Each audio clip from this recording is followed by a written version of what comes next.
You're listening to the Wealth Mindset Show, where Hicks and Zerker Capital Management's team of finance professionals, portfolio managers, and a life coach come together to tackle complex topics in finance and retirement planning so you don't have to.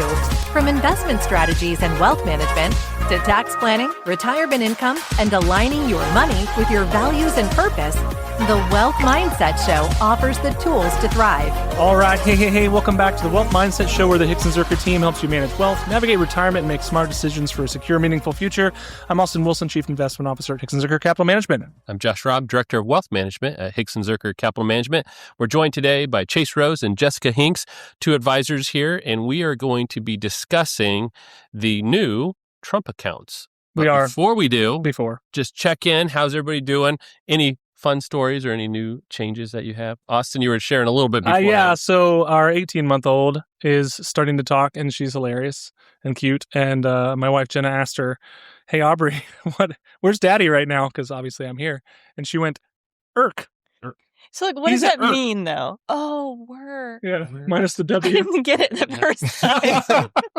He's at Irk. A lot of letters in there, or too many. So sometimes I feel that way about work, just Irk. Yeah, just Irk. But yeah, so Daddy's at Irk today. What about you, Jess? What's going on? You always ask me. I never have anything to say. Pond stuff, you told me. Pond stuff. I'm pulling a lot of weeds in the pond. Getting ready for pond season. New pond owner over here. I did not know how expensive ponds were. I thought it was free. I'm like, this is free water. I don't have the chlorine or anything like a pool, but you're right. It is a lot of work for ponds. Mm-hmm. Chase? I get to spend a lot more time with Josh Robb outside of the office now. So I'm now umpiring Little League Baseball and junior high baseball and you got to get softball in there. Is it? Softball too. Yes. Yeah, softball and baseball. So that's a lot of fun. I heard that Josh gets right in the ump's faces. He does. You know what? He doesn't. You got to be the spokesperson for your team, and you got. We work together, and he still calls me Blue on the baseball diamond. I am very respectful for umpires on the field. Yes, he is. But I'll be honest with you. You know, that's great because parents can be ridiculous, and getting good umpires to stick around is one of the hardest things. And so I see my role as being an encourager, especially the young ones. So you've seen a couple of them. You've been over there. We got some high schoolers that do it. There's no point when you have a 10-year-old to get upset about any call that's made in a game. Yeah. And so if anything, it's like, hey, thanks for coming. You did a great job, and walk away. No, honestly, everyone's been great so far. For the most part, yeah. Rec especially. I mean, most parents understand. Yep. There's no scouts there. It's not amounting to anything for a 10-year-old baseball game. So it sounds like Josh's news is family baseball. I live out on ball fields right now. So softball, baseball, we're involved on that. My oldest daughter, though, just finished up her debut in theater. So the school play, middle school, had a lot of fun. She really enjoyed it. So just something new. She, kind of went out of her comfort zone and did something she hadn't done before, and she really liked it. So now we got to get all these baseball kids and theater kids enrolled into Trump accounts. So that's right. So Trump accounts are the topic we're going to be talking about today. Relatively new, came out in the OBBB Act last year. One Big Beautiful Bill Act. The OBA. One Big Beautiful Bill Act, which was 2025. Yes, middle of last year. And this was one of the pieces of that big bill, but it didn't get a lot of attention early on because there was a lot of unknowns. But clarified, absolutely. We're going to talk a little more in depth about what we think of it, if we think it's a good idea, and kind of how you need to approach it. I know there was originally some opposition about the name of the act and that it was unconstitutional or whatever the term they used. The One Big Beautiful Bill? Apparently they never changed Or the Trump account. Yeah. No, I'm talking about the One Big Beautiful Bill Act. Yeah. Oh. They said, how could you be descriptive for something that's not fully partisan, you know? They call you could say that about everything. They give every bill a nickname, and it had its own actual designation for them. Yeah, the CARE Act. Yeah. You could say that was the same way. Yeah, inflation the Inflation Creation Act. I mean, sorry. All right. So yes, Trump accounts. Let's talk a little bit about what they are. It's kind of a quasi-new type of account for children. So Jess, what are the nitty-gritties of what a Trump account is? Yeah. I mean, when it comes down to it, if there are children, any child under 18 can go open one. Children born in the next few years, so 2025 to 2028, actually get free seed money from the federal government, $1,000. Yep. Parents just go to trump.gov. trumpaccounts.gov, or there's actually forms you can fill at the IRS, and you enroll your child, and then effective July 4th, they'll have an account in their name, and it will grow tax deferred until they're 18. And tax deferred means that you will owe tax later on the withdrawal. So think of it like a regular IRA, traditional IRA. So a Roth IRA is after-tax money, so that's tax-free growth. Tax deferred just means you're postponing tax payments. So is this going to be handled through the government, or can a traditional custodian open these? At this time, I do not believe just traditional custodians can host Trump accounts. Gotcha. Yep. So the signing up registration is all on a specific government site. Okay. Yeah. And actually, to elaborate a little more about the taxability, so it's actually a bit of a hybrid. It's a combination of tax-free and tax-deferred. Tax-free isn't really a proper term either, because it's money you've already paid tax After on, tax. and you're just getting those contributions back. So what that means is if you put $1,000 in, you're going to get that $1,000 back eventually without paying tax out of the account. Because like a Roth IRA. Contributor, parent, Exactly. or whoever contributes has already paid tax. So then the beneficiary will not owe tax on Correct. that dollar amount. But the growth is going to be taxed at ordinary income when that growth comes out. Yep. So like you said, it is focused on thinking longer term, right? It's a lot like an IRA in a lot of ways, focus on long-term investment for children here. And obviously, I think at least one thing we can all agree on is that compounding is a great thing. Yes. We've talked about it many, many times, and giving new babies and stuff like that, and especially with this $1,000 seeds, a really decent head start. Yeah. Gives more time for compounding. Right? And this is not the only seed money actually being added to these Trump accounts. Like, for instance, the Michael Dell Foundation. Michael Dell, So the you're computer correct. family, they are depositing $250 per child for every child in America below the age of 10. So they are really meant to capture these people who did not get the free Trump seed, because it's 2025 and below. They have to be in a zip code that has an average income of below 150,000. So maybe not some of the big cities, again, in those specific sectors, but like Findlay, Ohio, for instance, we're below that. My kids are all going to get $250 There from you Michael go. Dell. I know. So, That's pretty cool. Mhm. I know. I was thinking my youngest just missed the 2025 cutoff. She was born in late 24. Yep. Yep. I have an 11-year-old. I have an 11-year-old. Just missed it. Yeah. And it is, so you might not know by just reading the name of the account, the Trump account, but it is a retirement account theoretically. So it's earmarked for retirement. There are things you can use it for once the child obtains the age of majority, like that you can take your basis or your contributions out for a number of things and not pay tax on that, as we talked about earlier. But the whole goal here is for these dollars to be used for the child's retirement. Yeah. And I think most of us have a theory that this is to reduce people's reliance on Social Security, because we all know that those Social Security has its own problems. But yeah, it is for the child's retirement. And you can open retirement accounts for a minor, but they need earned income. Right. So for this account, you actually do not need any earned income. And that's the key differentiator between Roth IRAs and these Trump accounts, is that the Trump accounts do not need earned income in order for someone to contribute. So truly an infant, can add dollars into it. Yeah. And that's really what helps this account, is that the start point becomes so much earlier, because you don't have a lot of 1-year-olds running around with part-time jobs. And so if you can start saving, you mentioned the compounding, is this money goes in and you, in a sense, are giving you about 18 years head start than what most people would normally have. Yes. Actually, usually more if people wait till after college or whatever to start investing. Earlier is the better, because those early dollars are the heavy-duty compounders. That's right. Yeah. And this account, like we just talked about, since you don't need earned income, but you can't contribute after you become an adult. So it's really just a head start account. It's really what this account is. Right. And as far as who's contributing to the account, because a 1-year-old who doesn't have earned income, they're not putting their own money in, right? So anyone can contribute. Parents, grandparents, there's an annual contribution limit of $5,000. However, per beneficiary, when governments, so the federal, state, or local government, or foundations like the Michael Dell Foundation, when they contribute, it does not contribute towards the annual contribution limit. So if the government's putting $1,000 in for that period of time, babies that are born within that period, there's another $5,000 that could go in for that year. So that's another aspect of the plan. Good.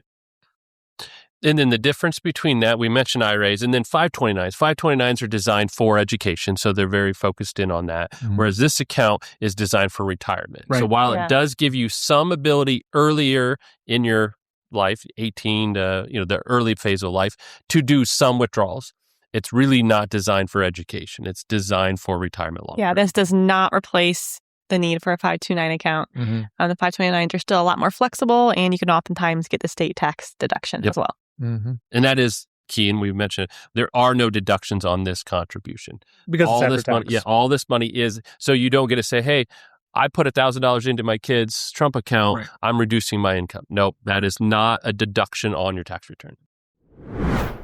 Have you ever thought about how your financial choices reflect what truly matters to you? At Hicks & Zerker Capital Management, we believe that integrating your values and dreams with your financial future is key to achieving peace of mind and confidence. When you engage in deep conversations with us, you'll start to see how your money can support the things that matter the most in your life. Our holistic approach means that your financial plan is more than just numbers. You'll have a dedicated team of professionals tailored to your unique needs, all focused on crafting an investment portfolio designed to help you achieve your specific goals. Plus, our on-staff retirement life coach offers guidance to empower you toward a fulfilling retirement that goes beyond just financial security. Ready to transform your relationship with money? Join us at hzcapital.com and let's embark on this journey together. Now, back to the show. So the 529, better for education, like we just talked about. Trump accounts may be more of a long-term head start to retirement, a little bit of a shift there. So the question you might be asking is, this all sounds too good to be true. What's the catch? And we kind of hit on it a little bit, but the tax situation is not everyone comes out ahead on this, right? No. Because it's not tax-free and tax-free growth and tax-free all the time. It's not pre-tax. It's not saving you tax now. It's kind of a hybrid. Yeah. So there is tax implications. Only your contributions can be withdrawn tax-free, just like a Roth IRA. And then obviously the growth plus any government contribution, that's going to be taxable later. Yeah. So there's no free lunch. Right? Yeah. There's no incentive for the contributor from a tax standpoint to add money into this account versus a traditional IRA. If you're in the income limits, you actually get to deduct that from your income. So you're doing it to head start your kids' savings. Yep. That's the only incentive at that point. Yeah. And then the taxes on the back end are, you don't know what your kids' tax brackets will be later. So you may have been better off giving them money in a taxable account, paying capital gains versus a high income. Right. You don't know the future, but that tax deferred growth is nice to have along the way. Yeah, other than just normal taxes, which is a part of life, I don't really see any gotcha here, right? This is just a Head Start account. I don't think there's any red flags. And the other one, which again isn't a red flag or a bad thing, is there are restrictions on the use of this. And if you don't follow the restrictions, there's penalties. Yep. Just the same as IRAs, just the same as 529s. If they're going to give you some advantage, they're going to put parameters around it. So how you withdraw the money before you're at retirement age matters. And there's some penalties associated with that. Yep. So obviously, you would not be able to grow your money if it was sitting in cash very well for an extended period of time. So this stuff's going to be invested within these accounts, which is great, right? That's how you can have the ability to compound this over time. They are going to offer things like very few options, but some low-cost index fund options. I think particularly focusing on U.S. stocks is kind of the main focus that they're going to be having there, at least initially. So that's what you're going to be able to choose in terms of the investment options within the account. So you're not going to be able to pick some stocks. You're not going to be able to pick crypto. You're not going to be able to speculate and trade options. But once you turn to be an adult, you have options to potentially roll this over into convert it to a Roth IRA, where then you'll have all kinds of options at your disposal there. So again, it's supposed to be super simple, give you the benefit of compounding without having to think about it over time. And then in the future, you can make better choices with what you want to do with it. And I want to emphasize what Austin just said, because he said, once you're 18, you can roll it over to a Roth IRA. That's like one of the most exciting potentials of this Trump account. Right. Because I don't know about you, but when I was 18, I did not have a lot of earned income. My tax bracket was very low. Right. So, all this money gets put in tax deferred or, no tax deduction on the front end. But, if you're 18, you're in that 12% tax bracket, convert it all then. And then it gets to grow tax free for the next 80 years if you want. That's the hack. Yeah, that's really where it is. And, understanding and communicating that with your kid. Because again, once they're an adult, you as a parent have zero control over it, right? That's once it's there, it's in their hands. So educating and communicating, because once they get that Roth, they could take a withdrawal out of there and create penalties and stuff if it's within the 5 years of conversion.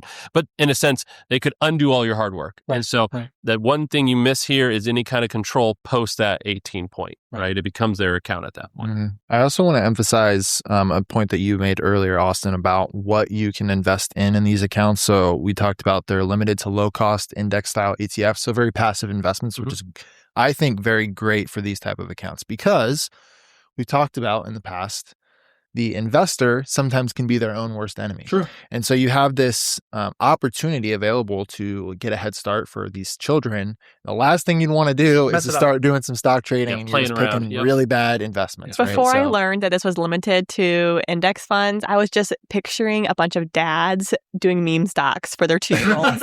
And I was like, oh no. So I was really relieved to see that. Absolutely. Yeah. So Chase, let's talk a little bit about some numbers. Sure. You're a numbers guy. Absolutely. We talked about how this could honestly give people a really great head start, and if you don't touch it, be a decent component of some big numbers at the end of their life. Yeah. Because of compound interest, even with not contributing a lot of money. So talk a little bit about that. Yeah. So we ran a case for Billy Bob. Bob, the child born in 2025. In 25 yeah, or so 6. He gets a free $1,000 of seed money from the federal government. And we're going to assume Billy Bob doesn't have any additional contributions into this account. Okay. So he got a $1,000 deposit at birth, and he used a passive index S&P 500 investment fund, and he kept that invested until he retired. So it's a 8% on average growth, to be conservative. I think normally it's 8 to 10, but an 8% annual growth at 65. If he has that $1,000 invested, he'd have about $150,000 at age 65. However, when you look at it from a taxable standpoint, $1,000 is tax-free, and the other $149,000 will be ordinary income when he takes it out, which is fine, right? He still grew that income tax deferred. Yeah. But that's kind of a realistic scenario, and that's what you can expect over a 65-year period. Yeah. And it's not our job to conjecture about how that'll supplement Social Security. Correct. So, not our job to conjecture. Exactly. Or if most people will have any dollars left over by the time they get that age anyway. No kidding. But yeah, in the basic sense, the government's saying, hey, we want to do our best to give people a chance to have a head start. And that alone, that $1,000 is a pretty reasonable amount of money. Now, that's in future dollars. Yeah. So it's $149,000 you didn't have to earn. Exactly. So 100%. That's a win. That's a win. So let's talk about the implications of this. Should you actually use this, Josh? I'm going to give you the floor because I know what you're going to say. It really depends. Oh, man, I'm shocked. But yeah, the answer is if you're looking for the opportunities to find ways to help kickstart your kids' retirement savings, this new account is probably the most focused in on that goal. Yeah. Right? And so you just have to then prioritize that goal with what other goals you have. So you have retirement savings, you have obviously your short-term stuff, emergency funds, anything your goal shorter than that. Yep. But then you also have your college if you're hoping to do anything for your kids. That just, where does this fit in priorities? And you got to decide for yourself, where am I at on my other goals to see how that fits in? It may be, you know what, I can't put the full 5 in, but I'm at least going to sign up the account and get the free 1,000. That doesn't affect any of my other goals if you fit that window. But then from there, it just depends on, hey, if this is a top priority for me, I got to make that happen. Yeah. Or, you know what, for right now, I need to do this 1, 2, 3 goals, and then I'm going to get to that one. So it really depends on your situation. But if your priority is, I would like to set my kids up financially for their retirement, this account is probably one of the best designed for that. Yeah. No further comment. No thoughts on that? Yeah, well, that's a Trump account for you. There you go. TBD coming too soon to an account near you in July 4th. Happy birthday, America. That's when they're live. $250. So Michael Dell is making $250 contribution on the 250th birthday. I wonder if that matters. Did he plan on that? Okay, I actually never connected those dots. Huh? Yeah. I don't know. He could have said 300, but that wouldn't make sense because it's 250. There it is. Solved it. We solved That's right. it all. Happy birthday, America. Have some money. All right. Well, that's Trump accounts. There will be more on that, I'm sure, as they start getting implemented here later this year. But if you found any value in our conversation, don't forget to subscribe to the Wealth Mindset Show on whatever platform you're on so you never miss an episode. And visit us at thewealthmindsetshow.com for more resources, show notes, and things like that. And if you're interested in what we do at Hickson Zuercher Capital Management, visit hzcapital.com. Check us out there. Also, follow us on social media. We're pretty active on there, and we'd love to connect. Otherwise, we'll talk soon. Have a good one. Thank you. Bye. Thank you for joining us at the Wealth Mindset Show, where we tackle the complexities of finance and life planning to help you align your wealth with your values. We hope today's conversation provided value and clarity as you navigate your financial journey.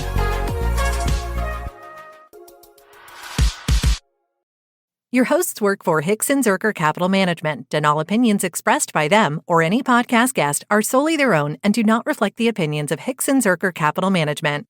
This podcast is for informational purposes only and should not be relied upon for investment decisions. Clients of Hickson Zerker Capital Management may maintain positions in the securities discussed in this podcast. There is no guarantee that statements, opinions, or forecasts provided herein will prove to be correct. Past performance may not be indicative of future results. Indices are not available for direct investment, and any investor attempting to mimic index performance would incur fees and expenses that could reduce returns. Securities investing involves risks, including the potential loss of principal, and there is no assurance that any investment plan or strategy will be successful.